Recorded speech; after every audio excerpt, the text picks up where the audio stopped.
Desgraciadamente, yo iba al comedor y lo buscaba para comer con él, pero no iba al comedor, él comía en su camerino. O sea, no llegamos a intimar tanto como lo que reflejamos en las películas.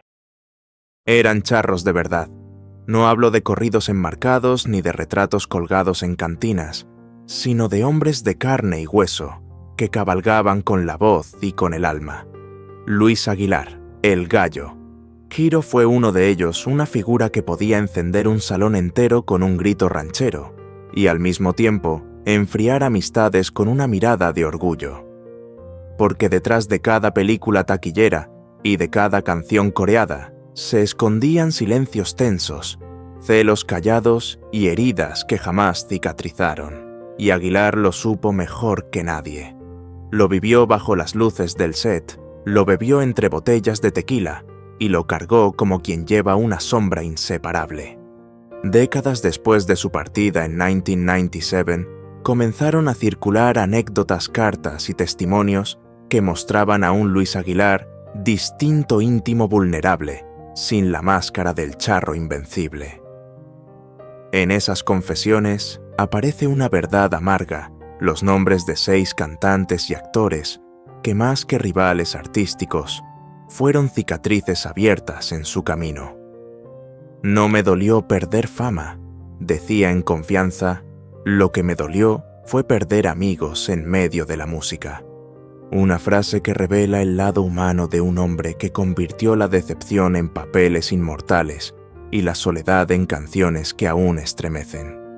Conocido como uno de los pilares de la época de oro del cine mexicano, con más de 60 películas y discos que recorrieron toda América Latina, Aguilar parecía blindado contra las envidias. Sin embargo, tras el mito del sombrero y el caballo, se escondían choques feroces. Peleas que nunca llegaron a la prensa, tensiones que helaban los camerinos, conflictos que interrumpían grabaciones y giras. Uno lo llamó actor-cantante improvisado, pura presencia sin fondo. A otro le cerró la puerta en un proyecto que prometía gloria. Con varios, la rivalidad fue tan áspera que ni la mejor ranchera podía suavizarla. Y ahora, en el eco de sus últimas palabras, esos nombres prohibidos empiezan a salir a la luz, listo para entrar en la cara oculta del Gallo Giro. Vamos a descubrirlo. José Alfredo Jiménez. Si había un nombre capaz de eclipsar cualquier salón con tan solo una guitarra en la mano, era el de José Alfredo Jiménez. Lo llamaban el poeta del pueblo, un hombre sin formación musical académica que sin embargo dejó más de 1000 canciones inmortales. Desde El Rey hasta Si nos dejan, su voz ronca y sus versos desgarrados parecían escritos con tequila y desvelo. Para el público, José Alfredo y Luis Aguilar eran 2 caras de la misma moneda de la ranchera. Pero para Aguilar, aquella cercanía escondía un resentimiento profundo. Coincidieron en incontables noches bohemias y programas de radio. En la XCW, la estación más importante de México. José Alfredo imponía su figura con sencillez, camisa abierta, vaso en mano, una canción que parecía arrancada del alma. Aguilar, acostumbrado al porte del charro cinematográfico, veía con incomodidad cómo el público lo celebraba como si fuera un profeta popular. En 1952, cuando José Alfredo estrenó Ella, la canción se convirtió en un fenómeno nacional. Las ventas superaron los 100.000 discos en apenas unos meses, una cifra impresionante para la época. Aguilar nunca olvidó ese golpe. Mientras él llenaba salas de cine Jiménez, conquistaba las cantinas y los hogares con una sola estrofa. Lo que más le irritaba era la falta de técnica vocal. En privado decía, José Alfredo no canta, recita borracho lo que le viene del corazón. Para Aguilar, la ranchera debía interpretarse con fuerza y disciplina. Para José Alfredo bastaba con la emoción cruda. Esa diferencia los llevó a chocar en varias ocasiones. En 1957, durante una gira en Monterrey, José Alfredo subió al escenario sin ensayar, improvisando con el mariachi. Aguilar lo consideró una falta de respeto al público. El resultado, sin embargo, fue apoteósico. La gente lo aplaudió de pie. Aquella noche, Aguilar guardó silencio, pero su gesto adusto lo dijo todo. La rivalidad se alimentaba también de la prensa. Revistas como siempre insinuaban que Aguilar representaba al charro fabricado por el cine, mientras José Alfredo era la voz auténtica del pueblo. Luis nunca perdonó ese tipo de comparaciones. En su código, él también era auténtico, solo que desde la disciplina y el orgullo. No necesitaba aparentar bohemia, porque él encarnaba al charro en carne y hueso. Pero la gente, en su mayoría humilde, se identificaba más con el hombre que escribía versos entre copas que con la estrella de cine. Nunca se insultaron en público, pero entre ellos hubo una frialdad imposible de disimular. En una fiesta en Garibaldi, testigos recuerdan que Aguilar se levantó de la mesa cuando José Alfredo empezó a cantar. No fue un desplante ruidoso, sino un silencio que pesaba más que un grito. Años después, al recordar a Jiménez Aguilar, dejó escapar una frase lapidaria. Él hizo de la tristeza un negocio. Yo hice de la ranchera un orgullo. Para Luis Aguilar, José Alfredo Jiménez representaba la victoria del sentimiento sobre la técnica, del desorden sobre la disciplina. Y aunque respetaba su talento como compositor, jamás le perdonó haber transformado la ranchera en un canto de heridas abiertas que a sus ojos manchaba la dignidad del charro mexicano. Jorge Mistral. Cuando Jorge Mistral llegó a México desde España en 1950, traía consigo un aire distinto, galán europeo, voz profunda, mirada intensa y un estilo actoral que contrastaba con la rudeza de los charros nacionales. En pocos años se convirtió en protagonista de películas que marcaron época como La noche avanza, 1952, y Cuando me vaya, 1954. Para la crítica era un artista versátil, para el público femenino un ídolo irresistible. Pero para Luis Aguilar, Jorge Mistral fue siempre un espejo incómodo, una figura que ponía en evidencia lo que él mismo despreciaba: el actor que seducía con artificio, no con autenticidad. Coincidieron en varios sets y eventos sociales de la época de oro. En 1955, durante la filmación de Ensayo de un crimen, Aguilar presenció cómo Mistral se movía en escena con un cuidado casi teatral, cada gesto calculado, cada palabra cargada de dramatismo. El público y la crítica lo celebraban como un actor de clase internacional. Aguilar, en cambio, murmuraba entre dientes que aquello era puro teatro, una representación para impresionar a las élites, no al pueblo. Para él, el verdadero artista debía encarnar la vida misma, no vestirla de técnica europea. La rivalidad se acentuó cuando los productores empezaron a preferir a Mistral para papeles protagónicos en cintas románticas. En 1957, Locura pasional con Mistral arrasó en taquilla, superando los 3 millones de boletos vendidos en Latinoamérica.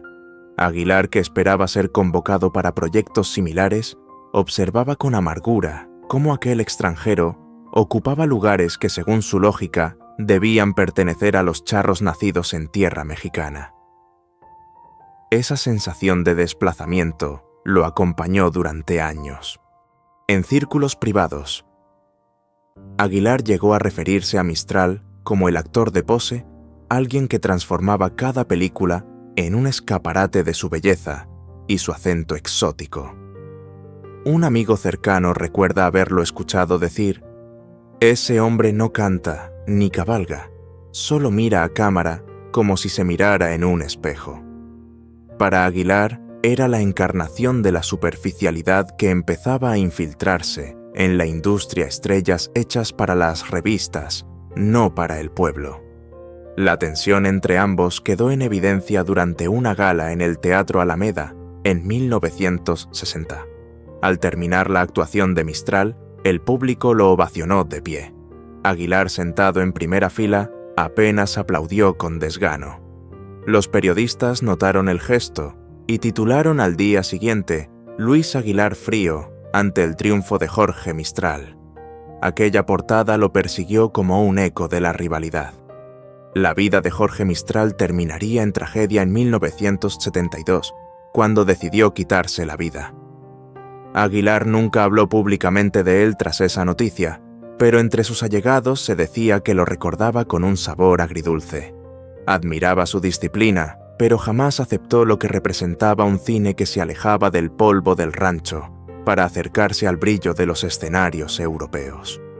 Para Aguilar, Jorge Mistral simbolizaba la invasión del artificio en la pantalla mexicana, y aunque el público lo adoraba, él nunca pudo perdonarle haber conquistado con estilo lo que a su juicio debía ganarse con autenticidad. Miguel Aceves Mejía. A Miguel Aceves Mejía lo llamaban el rey del falsete, y no por casualidad. Su voz alcanzaba notas imposibles, uniendo el dolor y la bravura en un solo alarido. Grabó más de 1000 canciones y se convirtió en uno de los embajadores más sólidos de la ranchera en el extranjero.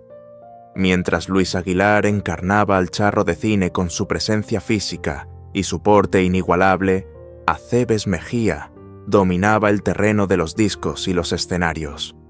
Ambos compartían el mismo universo, pero cada encuentro estaba cargado de tensión, como si dos gallos disputaran un mismo corral. Los productores sabían de esa fricción y sin embargo los reunían en eventos, porque la combinación era explosiva. En 1955 coincidieron en una serie de presentaciones en el Teatro Blanquita, donde las entradas se agotaron en menos de 3 días. La expectativa era enorme, 2 figuras del mismo calibre compartiendo escenario. Pero tras bambalinas, Aguilar observaba con recelo cómo el público aguardaba el falsete de Aceves como clímax de la noche. En su memoria, aquello era un recordatorio cruel. Mientras él conquistaba desde la pantalla grande, Miguel lo hacía con la pura fuerza de la voz. La prensa alimentaba la comparación.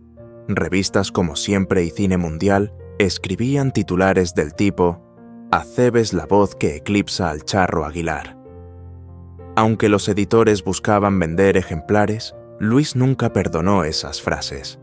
En privado decía que la ranchera no necesitaba acrobacias vocales, sino autenticidad.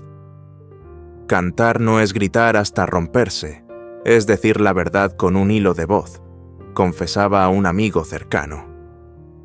Para él el falsete era un artificio que convertía la emoción en espectáculo, algo que violentaba la esencia recia y sobria del género. En 1960, ambos fueron invitados a una gira por Estados Unidos organizada por empresarios mexicanos en Los Ángeles y San Antonio.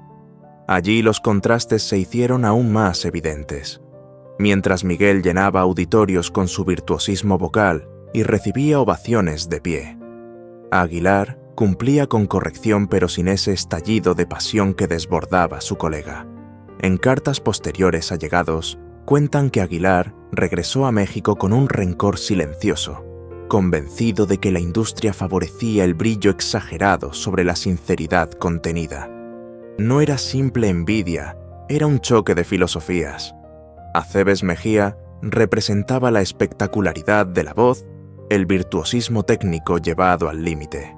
Aguilar defendía la sobriedad, la palabra clara, la emoción sin adornos. Ambos eran grandes, pero sus caminos rara vez se cruzaron sin chispas. Incluso en actos benéficos, el ambiente entre ellos era gélido.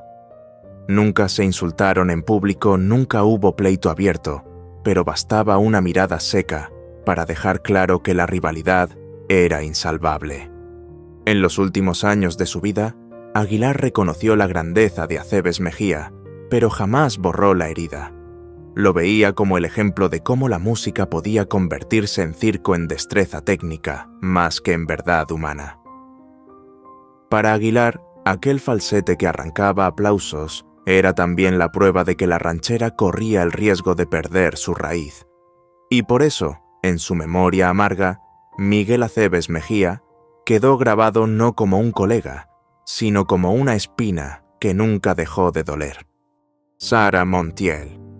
Cuando Sara Montiel llegó a México a finales de los años 40, traía consigo un aire distinto, un perfume extranjero que enloquecía a la cámara. Su belleza castellana y aquella voz grave que convertía un bolero en susurro hicieron que en poco tiempo se convirtiera en la gran sensación. Mientras tanto, Luis Aguilar, ya consolidado como charro, en más de 20 películas, la vio irrumpir con un magnetismo que no se parecía a nada de lo que había conocido. La prensa los juntaba en portadas, hablaban de la diva española y el gallo mexicano, pero lo que nadie contaba era la tensión que se gestaba entre ellos. Luis y Sara coincidieron en cintas y galas que marcaron época. Uno de los ejemplos más recordados fue El último cuplé 1957 película, que arrasó en taquilla recaudando cifras récord en España y América Latina. Aunque Aguilar no participó directamente en esa cinta, el eco de su éxito se sintió en todo el medio artístico mexicano. De pronto, la atención del público se inclinaba hacia la mujer que cantaba cuplés y fumaba en pantalla como si desafiara al mundo. Para Aguilar, acostumbrado a que el centro de las miradas fueran los charros de sombrero ancho, aquella irrupción fue un golpe directo a su orgullo. En 1958, durante una presentación conjunta en un programa de la XW, se dijo que Aguilar mostró un gesto de fastidio cuando el público aplaudió de pie la interpretación de Sara. Un periodista de la revista Cine Mundial escribió que Luis Aguilar parecía un invitado incómodo frente al huracán Montiel, y esa percepción lo persiguió durante años, mientras ella sumaba contratos internacionales y firmaba con estudios de Hollywood. Él seguía atado a la figura tradicional del charro, un arquetipo que empezaba a cansar a las nuevas generaciones. Lo que más lo irritaba no era su talento, sino la forma en que Sara Montiel transformaba la música popular en glamour. Ella llenaba teatros con vestidos ceñidos y labios rojos, interpretando rancheras y boleros como si fueran confesiones íntimas. Aguilar, fiel al ideal de la virilidad sobria, lo consideraba casi una traición. En círculos privados, llegó a decir que Sara convertía la canción en espectáculo cuando debía ser vida misma. Para él, lo que ella hacía era disfrazar la verdad con lentejuelas. El contraste se volvió evidente cuando Montiel regresó a España en los años 60 y se convirtió en la artista mejor pagada de su país, con contratos que superaban el 1.000.000 de pesetas por película. Aguilar, en cambio, veía cómo su propia popularidad comenzaba a declinar. Aquella diferencia de destinos lo marcó profundamente. No era solo celos, era la sensación de haber sido testigo de cómo una extranjera se apoderaba del corazón del público mexicano y, al mismo tiempo, desplazaba a quienes llevaban décadas construyendo el mito del charro. Nunca hubo enfrentamiento abierto. Sara, elegante y diplomática, hablaba de Aguilar con respeto en entrevistas. Pero él, en privado, nunca dejó de considerarla un símbolo de la invasión del artificio en la música ranchera. Para Aguilar, Sara Montiel no representaba la autenticidad de un pueblo, sino el espectáculo de una diva que conquistaba con luces y gestos ensayados. Y en su código de valores, aquello era imperdonable. Amalia Mendoza Latariacuri. En los años 50 y 60, la voz de Amalia Mendoza se convirtió en un eco que atravesaba cantinas, radios y escenarios de México. La apodaban Latariacuri, heredera de una tradición purépecha que envolvía la ranchera con un dramatismo desgarrador. Cada interpretación suya parecía un lamento convertido en canto. Para el público, ella y Luis Aguilar formaban parte de la misma constelación dorada, pero puertas adentro esa cercanía no era tan luminosa. Luis Aguilar siempre fue visto como un charro de presencia imponente, con más de 60 películas y una carrera musical respetable. Pero cuando coincidía con Amalia en giras o programas de televisión, el ambiente se cargaba. En una presentación de 1962 en la XEW, cuentan que el aplauso fue tan atronador para ella que el propio Aguilar, acostumbrado a ser protagonista, se retiró de camerinos con gesto sombrío. Años más tarde, confesaría que lo que dolía no era la admiración hacia Amalia, sino el modo en que, a su juicio, ella convertía cada canción en un espectáculo de sufrimiento exagerado, casi teatral. Para Aguilar, la ranchera debía ser viril, directa, sin adornos. Para Amalia, en cambio, era desgarro y llanto. Esa diferencia de estilos se transformó en una grieta. Aguilar llegó a llamarla en privado la tragediante del mariachi, insinuando que su dramatismo era más actuación que autenticidad. La herida se profundizó cuando en 1964 un productor decidió reemplazar a Aguilar en un ciclo de presentaciones en Guadalajara para darle todo el cartel a Amalia. Ella llenó el Teatro Degollado durante 3 noches consecutivas, con más de 4.000 boletos vendidos, mientras Aguilar observaba desde la sombra cómo su lugar de charro indiscutible era ocupado por una mujer que encarnaba la pasión con otro lenguaje. Los rumores en la prensa alimentaron la rivalidad. Se decía que en una fiesta de la Asociación Nacional de Actores Aguilar se negó a brindar con ella y abandonó la mesa principal apenas escuchó el brindis en su honor. No hubo gritos, no hubo insultos, solo ese silencio seco que para él era más lapidario que cualquier palabra. Amalia, con la frente en alto, continuó su carrera sin mirar atrás, mientras Aguilar guardaba la espina como quien guarda un secreto demasiado pesado. En entrevistas tardías, allegados a Aguilar confesaron que nunca aceptó del todo que una voz femenina pudiera arrebatarle el protagonismo en el universo charro. Para él, la ranchera era territorio de hombres recios, y Amalia había osado conquistarlo con lágrimas en los ojos y un vibrato que partía el alma.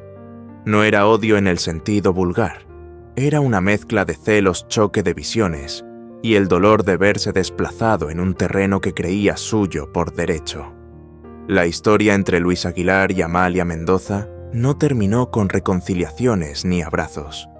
Fue un distanciamiento frío sin tregua ni explosión, marcado por esa frase que él dejó caer, alguna vez en voz baja: la ranchera no necesita lágrimas, necesita agallas. Para Amalia la música era llanto hecho canto, para Aguilar era orgullo hecho voz. Y en esa diferencia irreconciliable nació un rencor que lo acompañó hasta el final. Lucha Villa. En los años 60, cuando la época de oro del cine mexicano comenzaba a ceder terreno y la televisión se adueñaba del hogar, una voz femenina se levantó con una fuerza inesperada: Lucha Villa. Alta, imponente, con un timbre grave que retumbaba como eco de montaña, se convirtió en una de las intérpretes más queridas del pueblo. Para muchos ella representaba la modernización de la ranchera. Para Luis Aguilar, en cambio, era el recordatorio incómodo de que los tiempos habían cambiado y de que su reinado como el Gallo Giro ya no era intocable. Se encontraron en escenarios compartidos en festivales televisivos organizados por Telesistema Mexicano y más de una vez coincidieron en programas donde la voz de Lucha se llevaba la ovación final.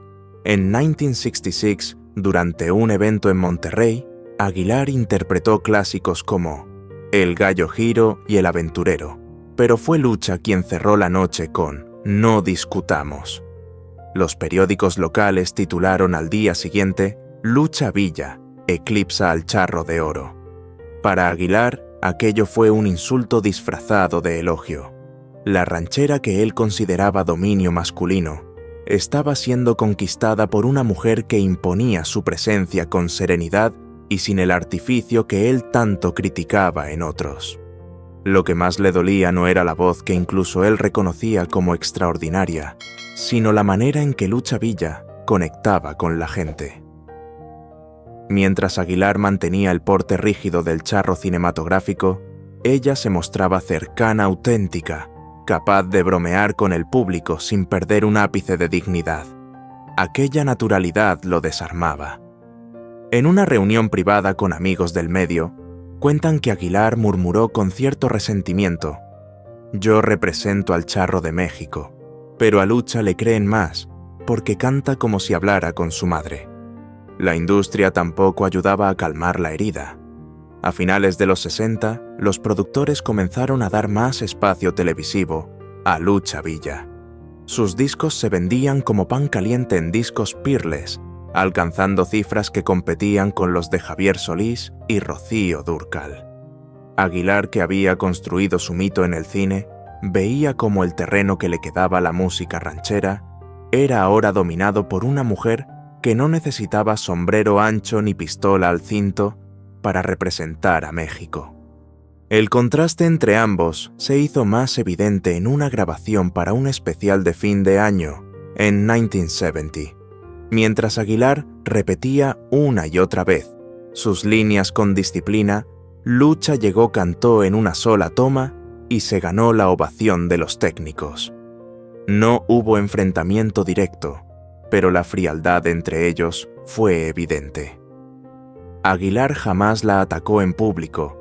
Sin embargo, en su memoria quedó grabada como la intérprete que había demostrado que el charro no era exclusivo de los hombres y que la ranchera podía sonar aún más auténtica en labios de una mujer.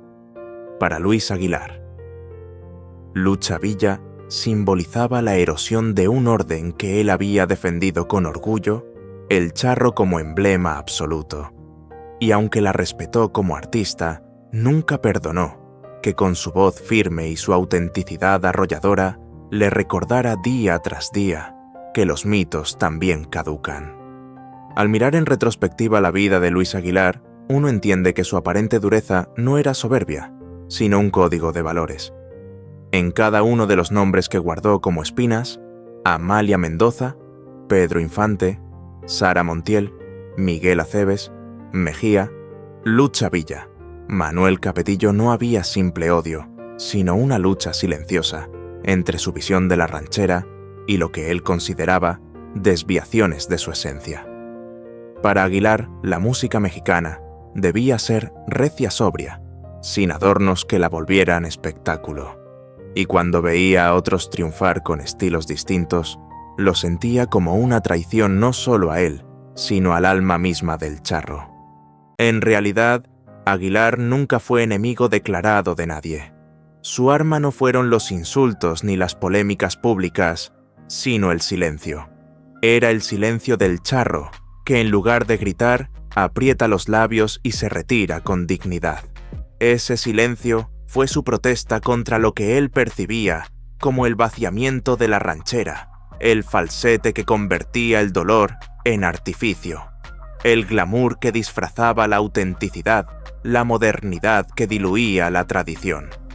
En su mirada amarga, la ranchera corría el riesgo de convertirse en un producto más lejos del sudor y la sangre que la habían hecho nacer. Algunos lo llamaron terco, otros lo tacharon de envidioso, pero quizá fue más bien el último guardián de un código. En sus películas y canciones, defendió un México hecho de honor y coraje, un México que ya se desdibujaba en los años 70. Y esa defensa tuvo un precio: quedarse rezagado frente a la avalancha de voces nuevas, frente al magnetismo de ídolos que el público abrazaba con pasión. Hoy, al recordarlo, no se trata de decidir si Aguilar tenía razón o no. Se trata de reconocer que en su rencor había también amor a un género, a una tradición, a un país que él veía cambiar demasiado rápido. Su legado no fue la lista de nombres que nunca perdonó, sino la obstinación con que defendió la idea de que la ranchera debía sonar a verdad, no a espectáculo. Y quizá en eso radica su grandeza, en haber preferido el silencio digno al aplauso fácil, la lealtad a sus principios sobre la complacencia al público.